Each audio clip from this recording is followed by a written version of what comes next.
I'm sorry, guys. We're in a new setup, man. They gotta come out here and fix my AC. It's 85 degrees in the house and 100 outside. So, with that being said, Trump didn't just drop bombs. He dropped reality, and the world is finally waking up. You guys gotta check this video out. Secretary of State and acting White House National Security Advisor Marco Rubio now joins us. Mr. Secretary, I know it has been an intense few hours, but so far it does not appear that Iran has yet retaliated against the United States. What intelligence do you have at this point about their capabilities to respond, the intent of their proxies? Is there any kind of command and control structure left to activate them? Yeah, well, we'll see what Iran decides to do. I think they should choose the route of peace. We've done everything. We have bent over backwards, okay, to create a deal with these people. Steve Witkoff has traveled the world extensively, met with them. Well, not even met with them, met through the Omanis with them and discussed back and forth.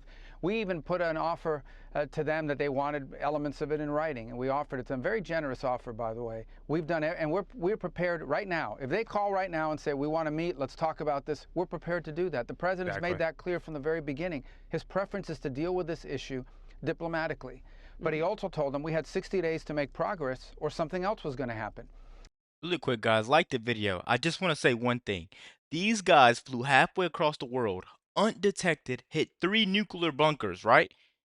And they still want to talk crazy. And for Trump, I don't think that's a president, really. That's a tactician. He's very tactical. When he makes his move, he's always said he's always going to catch you off guard. He said, "Why would I tell you what we're going to do?" Hey, and he's showing us just that. And I think they thought they were dealing with a different kind of leader, like the kinds of leaders they've been playing games with for the last 30 or 40 years, and they found out that's not the case. So this mission was a very precise mission. It had 3 objectives, 3 nuclear sites. It was not an attack on Iran. It was not an attack on the Iranian people. This wasn't a regime change move. This was designed to degrade and or destroy 3 nuclear sites related to their nuclear weaponization ambitions, and that was delivered on yesterday. What happens next will now depend on what Iran chooses to do next. If they choose the path of diplomacy, we're ready. We can do a deal that's good for them, the Iranian people, and good for the world.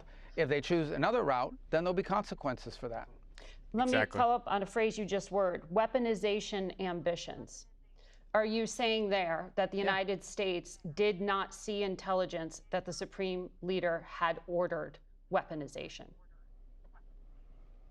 That's irrelevant. I see that question being asked in the media. That's an irrelevant question. No, they have that is everything the they key need to build point a weapon. in U.S. intelligence assessments. You know that. No, it's not. Yes, it was. No, it's not. Who are you, Market Brennan? Well, I know that better than you know that, and I know that that's not the case. But I'm asking you whether the order was given. And the people who say that, it doesn't matter if the order was given. They have everything they need to build nuclear weapons. Why would you bury things in a mountain, 300 feet under the ground? Right. Why would you bury why do they have 60% enriched uranium? You don't need 60% enriched uranium. The only countries in the world that have uranium at 60% are countries that have nuclear weapons, because it can quickly make it 90. They have all the elements. They have. Why do they have a space program? Is Iran going to go to the moon? No, they're trying to build an ICBM. No, but so that's a question. That's a question of intent, and you know, in the intelligence assessment, that it was that Iran wanted to be a threshold state and use this leverage.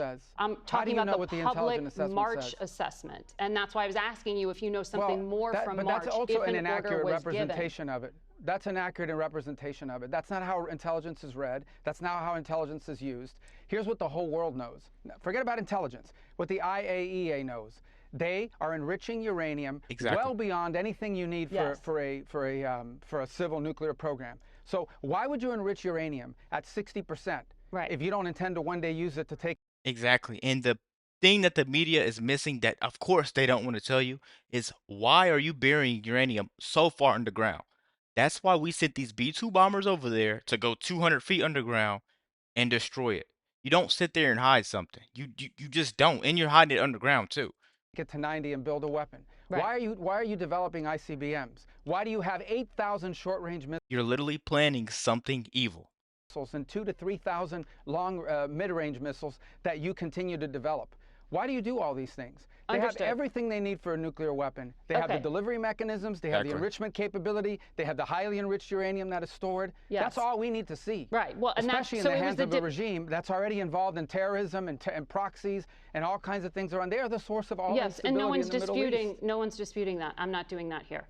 And they were censured at the IAEA for that enrichment and for violating their. One thing I hate about these type of journalists, whatever you call these hosts, right? Trump didn't just tweet about the threat, right? He went out there and he neutralized the threat. But they don't sit there and talk about that. This guy is strictly business. I don't know if they would respect this if it was someone else. Maybe they would, because Obama deported more people, right? Bill Clinton deported a lot of people. Trump deports a lot of people. And now Trump goes and attacks without the Congress approval. And they're mad at him. Obama did it. Clinton did it. I can't think of the other president. If you know the president's name, comment down below. But another president did it also, where they attacked without the Congress approval. But then they go praise those guys. I've never seen a president more hated in the media than I see Barack Obama. And I really think there's a problem with that. And I really think we need to start going after these people. CBS, you're already cooked.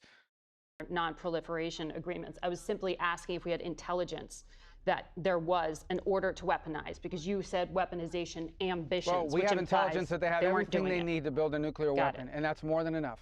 Okay. Yep. I want to ask you on the policy front. There are personnel throughout the Middle East from the United States, in Bahrain, in Kuwait, in other bases. If those countries are attacked by Iran because of their association with the United States, will the United States defend them? Well, that's exactly why they're there. That's a great point, actually. Do you know why we have bases in Bahrain and Qatar and UAE and all these places? All of those bases are there because those countries are afraid that Iran will attack them. If Iran was not a threat to the region, if the Iranian regime, because I'm talking about the Iranian people, the regime was not a threat to the region, we wouldn't have to have any of these bases.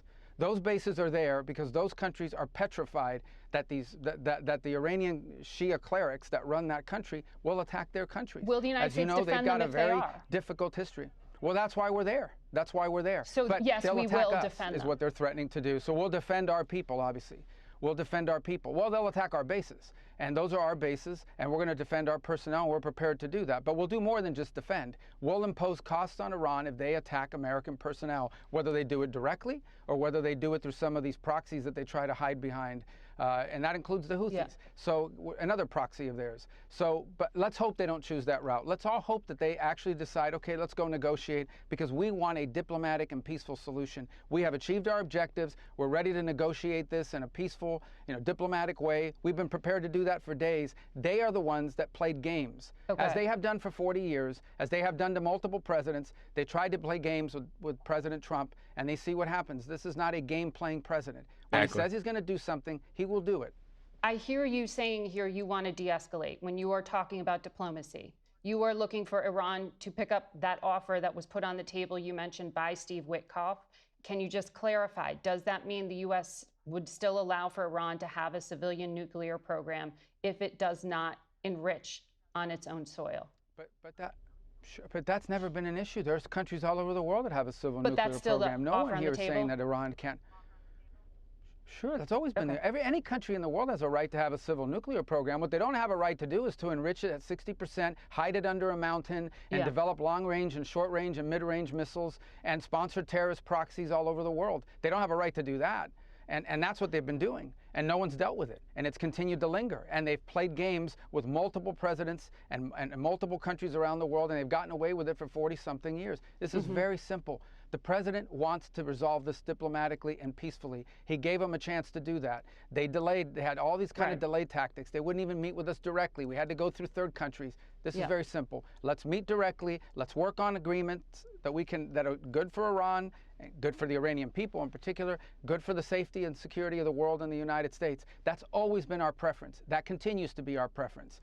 But they're the ones that were playing games with us. And these are the consequences. We had to achieve those objectives. We had 3 objectives yesterday: Fordow, Natanz, and Esfahan. We conducted a brilliant military operation under the command of President Trump, and obviously great credit to Secretary Hegseth and General Kurilla and General Kane and all the airmen and the phenomenal people in the U.S. military. No other military in the world could have done this. No, We've achieved those objectives. What happened What Trump did was protect all Americans, right? He just reminded the whole entire world what American strength looks like, right? And the only thing stronger than our weapons is our will. Let me know what you guys think about this video. Be sure to like, comment, subscribe if you're new. And as always, let me know what you react to. We're out.